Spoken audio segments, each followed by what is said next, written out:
যে আমরা এরশাদের পতনের সময় দেখেছিলাম একটি কেয়ারটেকার সরকার এসেছিল, এবং সেটাও কিন্তু আজকের মতো একটি ইন্টারিম অন্তর্বর্তীকালীন সরকার ছিল, এবং তারা কিন্তু ঠিক 90 দিনের মাথায় 90 দিন যেতে না যেতেই তারা কিন্তু একটি সুষ্ঠু নিরপেক্ষ নির্বাচন বাংলাদেশের কোটি কোটি মানুষকে উপহার দিয়েছিল।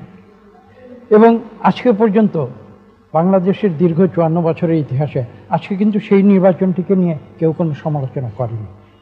কাজে এটা বুঝতে হবে যে নির্বাচন সুষ্ঠু এবং নিরপেক্ষ করতে গেলেই যে অনির্দিষ্ট কোনো সময়সূচি নিতে হবে তার পেছনে কোনো যৌক্তিকতা নেই।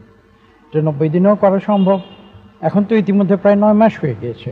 তো কাজে এই বিষয়গুলো তো মানুষের আলোচনায় আসবে অবশ্যম্ভাবী। এটা আমরা যদি নাও করি তাহলেও কিন্তু মানুষ চুপ করে থাকবে না।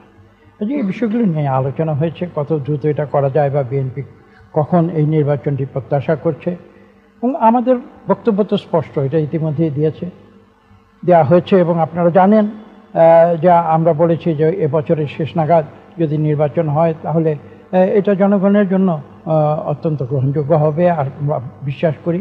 এবং কোনো অহেতুক যদি কোনো বিলম্ব হয় তাহলে যে সমস্যাটি আপনারা দেখতে পাচ্ছেন আজকে বাংলাদেশের যে রাজনৈতিক, সামাজিক এবং অর্থনৈতিক যে পরিস্থিতি, আইন শৃঙ্খলা যে পরিস্থিতি, সেটা কিন্তু আজকে থেকে 9 মাস আগে 5ই আগস্টের পরে যে পরিস্থিতি ছিল তা থেকে সম্পূর্ণ আলাদা। যদি বাংলাদেশের স্থিতিশীলতা কোনো কারণে বিঘ্নিত হয় তাহলে কিন্তু এটা 18 কোটি মানুষের জন্য ক্ষতিকর হবে। এবং সেজন্যই আমরা একটি কথা জোর দিয়ে বলেছি যে জনগণের যারা সত্যিকার প্রতিনিধি, এবং সেই জনগণের সত্যিকার প্রতিনিধি যেটা নির্ধারিত হতে পারে একমাত্র একটি সুষ্ঠু এবং নিরপেক্ষ নির্বাচনের মাধ্যমে, সেই নির্বাচনটি যত শীঘ্র হয় তাহলেই আমরা বিশ্বাস করি সেটা বাংলাদেশের জন্য মঙ্গলজনক হবে।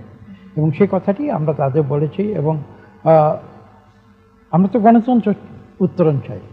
একটি ফ্যাসিস্ট সরকার ছিল, এটা তো বাংলাদেশের যারা রাজনীতি নাও করে তারাও তো যেটা জানে। কাজেই সেই পরিস্থিতি থেকে আমরা বের হয়ে এসেছি ছাত্র জনতার আন্দোলনের মাধ্যমে। এটা বাংলাদেশের মানুষের গৌরব। এবং আমরা চাই যে এখন এই অন্তর্বর্তীকালীন পরিস্থিতি থেকে যত দ্রুত সম্ভব আমরা একটি সুষ্ঠু নিরপেক্ষ নির্বাচনের মাধ্যমে একটা গণতান্ত্রিক প্রক্রিয়ায় ফিরে যেতে পারি, যাতে করে দেশের মানুষের সত্যিকারের কল্যাণ সাধন হবে।